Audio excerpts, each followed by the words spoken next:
My name is Meg, and my son had a heart transplant when he was 6 months.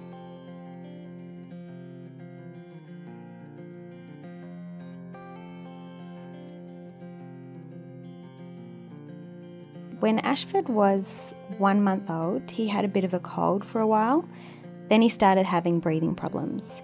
I went to the doctor about it, and the doctor said, it's just a cold, he'll get better.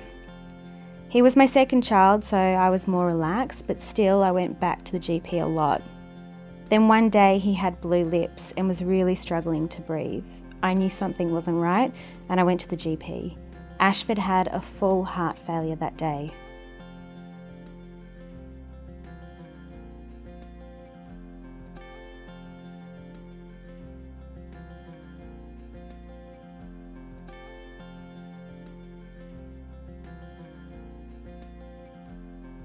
The night before we got the call, I started feeling really down.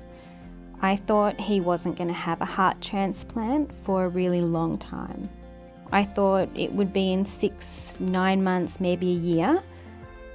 I felt really anxious about it because he was going so well, and I worried that the hospital wouldn't prioritise him because he was relatively stable compared to the other children.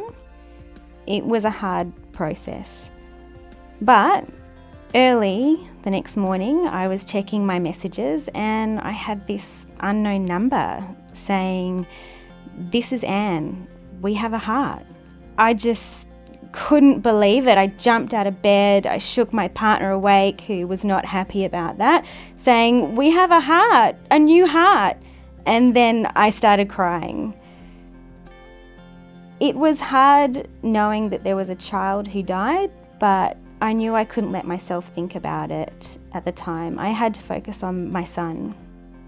I was so happy and so relieved that we only had to wait 3 months. We went to the hospital. Ashford wasn't happy because it was early in the morning. I handed him over to the doctor, and then I started crying again. I felt like a huge weight had been lifted off my shoulders. We went home and cleaned the house, then back to the hospital that night.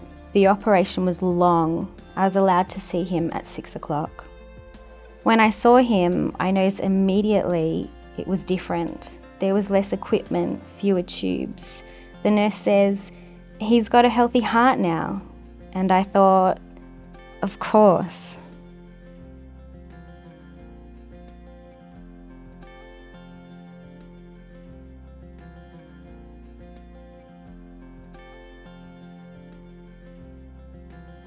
I was told I could take him home 8 days after the operation.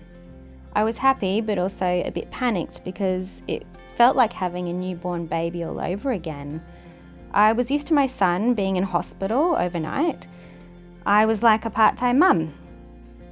I then had complete responsibility of my son, which was daunting, but great. So I took him home, and it was really lovely. He had no idea what had happened, he just stared out the car window. We were so happy to have our family together like it should be. We were on a high for about 2 months after the operation. So happy. We appreciated every little thing, like going for walks or going to the beach.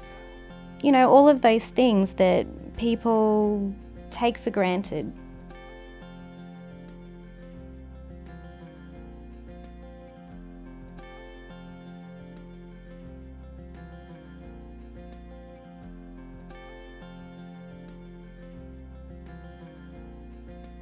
It was such a precious time with him, watching him develop, rolling over, things like that. But I found it a bit hard because when he was in hospital, that was our main focus. We felt disconnected from the outside world. So in some ways, it was a bit hard to go home because we had to re-engage with the rest of our lives and re-engage with people again. Also, it was stressful because I had to be vigilant about germs being passed on to him and people not touching him. It's really stressful. He's on medication that suppresses his immune system and helps his body accept the new heart and not reject it. It's important he takes his medication on a regular basis. He had massive amounts of pills. So for the first year, it was difficult getting used to our lives, but since then it's been great. He goes to childcare and he loves it.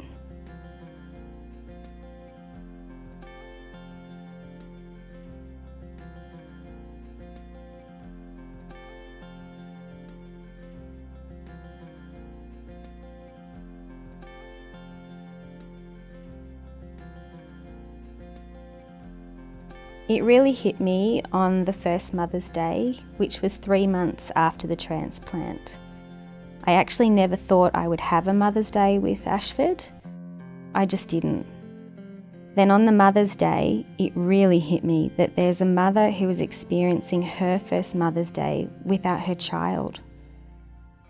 It was really emotional for me. I think a lot about the other family every Christmas, every anniversary of Ashford's heart transplant. I think about the family and I really appreciate them and what they've done. They've not only saved our son, they've saved our family too.